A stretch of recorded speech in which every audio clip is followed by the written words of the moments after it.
Perilaku konsumen merupakan bagian dari manajemen pemasaran yang berhubungan dengan manusia sebagai pasar sasaran.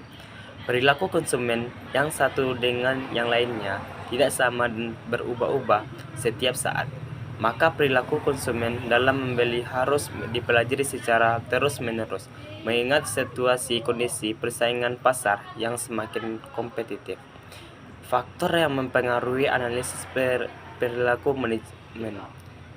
Sifat kepribadian. Setiap konsumen yang mempunyai karakter yang berbeda-beda. Perbedaan itu terkadang dipengaruhi oleh latar belakang, pola asuh, dan kepribadiannya. Namun, faktor kepribadiannya ini dapat Anda analisis dan identifikasi lebih lanjut. 2. Respon psikologis. Faktor lain yang mempengaruhi analisis konsumen juga dapat terjadi dari respon psikologis mereka. Misalnya, jika suatu hari Anda bertemu dengan konsumen yang tiba-tiba menjatuhkan produk, mereka akan merespon dengan cara yang berbeda. Ada yang benar merasa bersalah, meminta maaf, atau hanya bersalah semata, kemudian mengganti produk tersebut. Yang ketiga, tren sosial. Tren yang terjadi di lingkungan sosial yang memberikan pengaruh yang besar terhadap keberlangsungan analisis pandangan yang dilakukan perusahaan. Model pembelajaran. Langkah-langkah dalam menganalisis perilaku konsumen. 1. Model pembelajaran. Model ini sering digunakan oleh perusahaan besar dalam menganalisis konsumennya. Model pembelajarannya mengacu pada teori perilaku. Yang kedua, model psikolistik. Model yang satu ini diambil dari teori Sigmund Freud mengenai psikologis yang membantu Anda melihat motif sebenarnya di balik transaksi konsumen.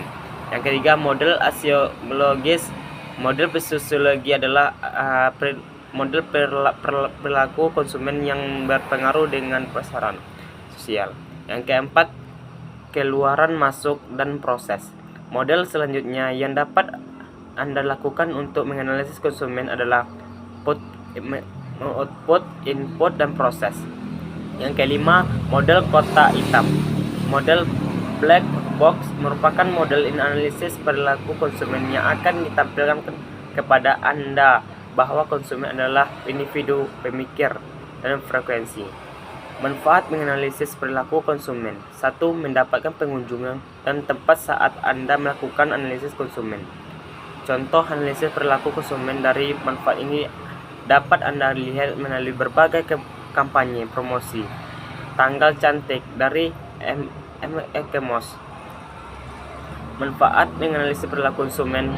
2. Merancang program pemasaran yang sesuai. Membuat program pemasaran yang sesuai dengan kebutuhan pandangan. Tidak mudah. Brand house harus melakukan studi terlebih dahulu. Menganalisis produsen. Pengertian produktivitas dikemukakan dengan menunjukkan rasio output terhadap input. Input dapat mencakup biaya produksi dan peralatan, sedangkan output bisa terdiri dari penjualan, pendapatan, market share, dan kerusakan.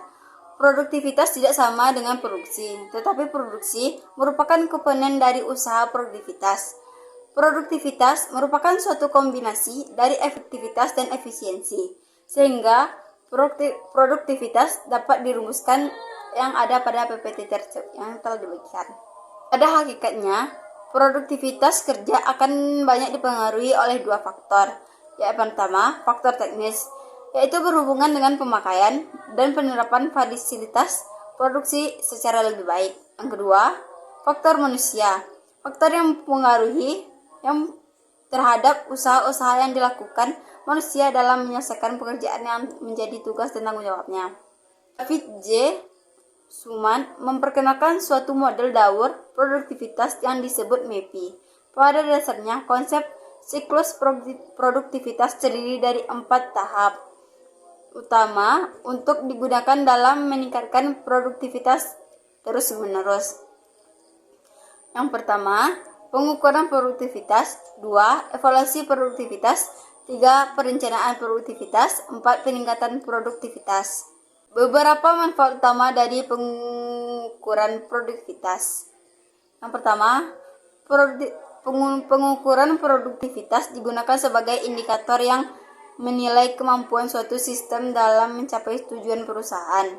Yang kedua, digunakan untuk pengambilan keputusan yang berkaitan dengan usaha peningkatan performansi perusahaan.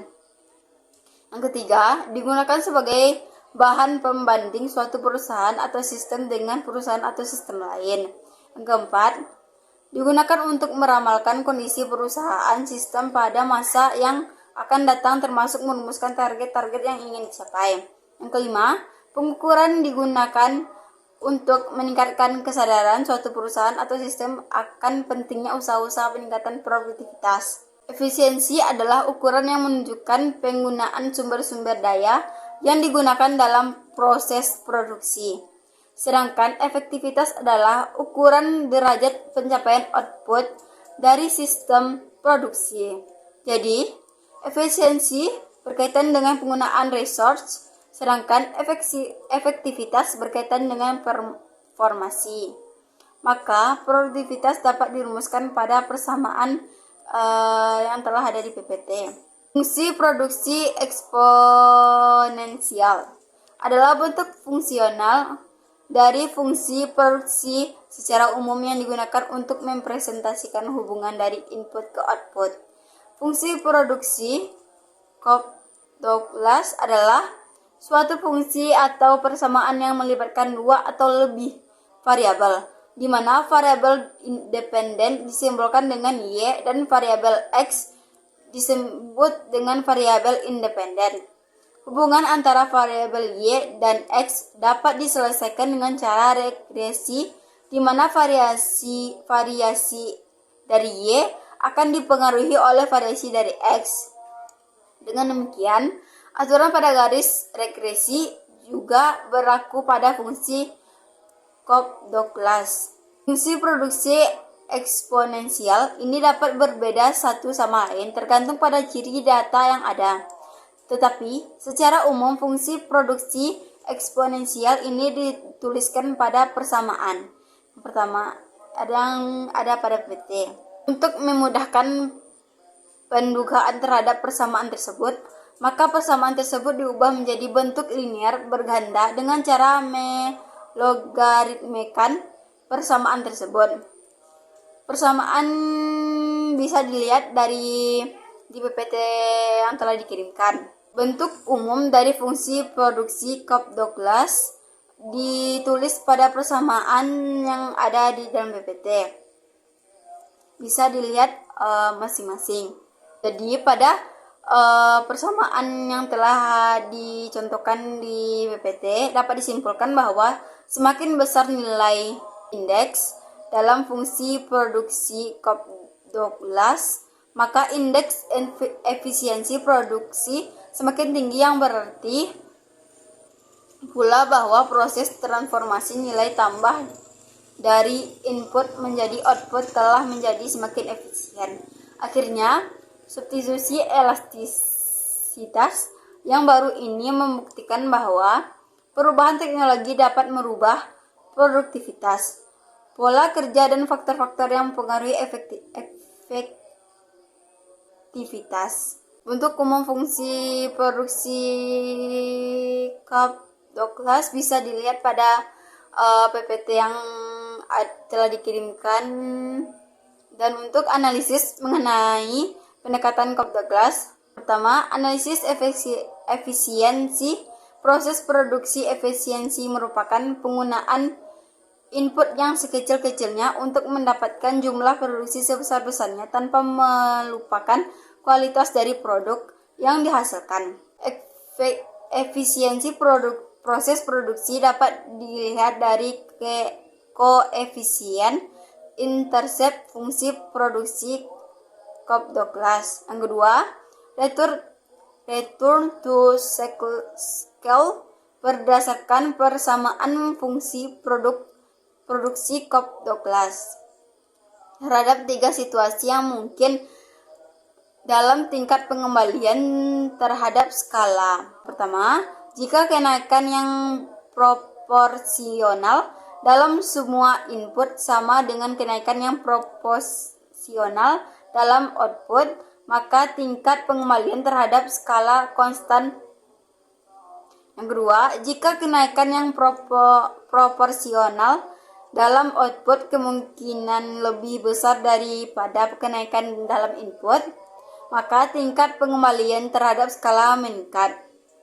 Yang ketiga, jika kenaikan output lebih kecil dari produksi kenaikan input, maka tingkat pengembalian terhadap skala menurun. Yang ketiga, elastisitas produksi parsial. Elastisitas produksi parsial berkenaan dengan input terhadap tertentu merupakan ukuran perubahan proporsional pada inputnya ketika input lainnya konstan. Sebelum elastisitas produksi parsial dapat dihitung, terlebih dahulu dicari nilai total physical product, Avenger physical product, dan marginal physical product yang rumusnya bisa dilihat di PPT.